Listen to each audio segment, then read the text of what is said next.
I'm doing all right, Chris. How are you feeling? I'm good, man. My feet are hurting a bit, but otherwise okay. On the first day? Yeah, man. Bloody hell, mate. I hope you get a chance to soak them later on this evening. I will. I'll be in the jacuzzi, in the pool later for sure. Or ice. Ice is good too. Okay, thank you.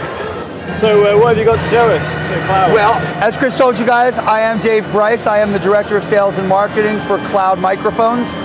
And people ask us all the time, because we're known for our cloud lifters, why are you guys called Cloud Microphones? Truth of the matter is, we came into business at first expecting to be a microphone company. We made this product. It was a JRS-34 microphone, named after John R. Sank, one of the people who started RCA. His son, Stephen Sank, was one of the people who helped start Cloud, so we have heavy roots in the RCA legacy. But then we got kind of distracted. What happened was we were making an active and a passive version of the JRS, and we had 3 different prototypes. So we made a box to move the active circuit back and forth between the 3 prototypes, and the Cloud Lifter was born. And we got way distracted with the Cloud Lifter. We sell more of those than we ever expected to by a lot, but we never stopped having an affection for microphones. A few years back, we came out with a new version of with this shape that's over here. That's our 44A. It's kind of like paying an homage to the RCA 44 microphones. Like you'll see, for example, AEA also makes a 44 looking microphone.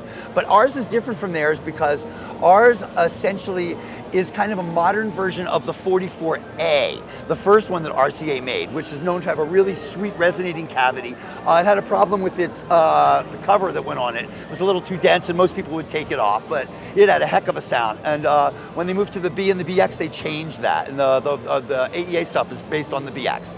We wanted to make one that was based on the A. And we put a Cloud Lifter in it. You can actually see this switch here. It has voice music capability, voice music switching, which is basically a high pass filter. So if you get up right up against the microphone ribbons, you can't pitch, do plosives. With this one, you can. But you can't defeat the Cloud Lifter. It's always active, and you have this version, this voice music switch, but that's about it. People asked us to come out with a passive version. We've done that. Here it is. This is Cloud's 44, which we effectively refer to as the Midnight. It is a passive version of this microphone. However, it doesn't quite sound the same because that has a board with a Cloud Lifter in it, so it's different inside. Also, what we've done is we've actually included a Cloud Lifter in the package with the passive mic.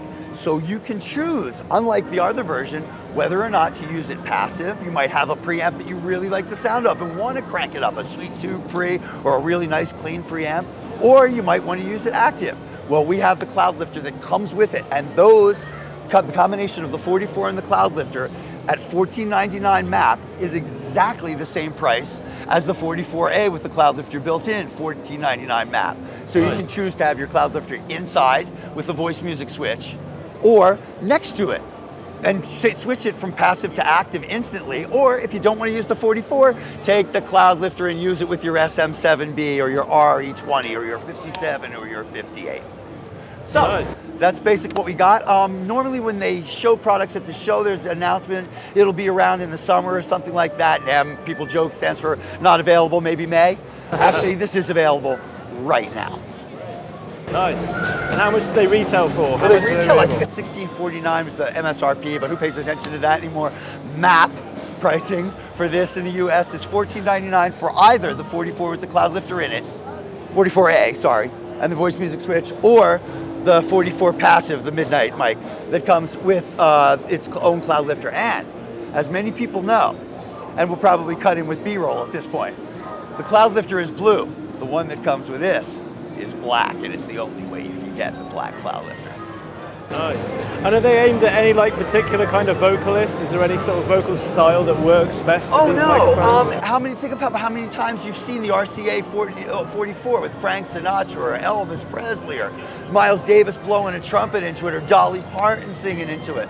Ribbon microphones are the most natural sounding microphones. They absolutely are, and they've come back into their own. They lost a bit of visibility a couple decades ago because of The high end that was lost as you went from cylinder to vinyl and stuff like that. But with the advent of and condenser microphones helped cure that. But with the advent of digital and digital losing its harshness eventually, certainly long gone now, ribbons have absolutely made a comeback.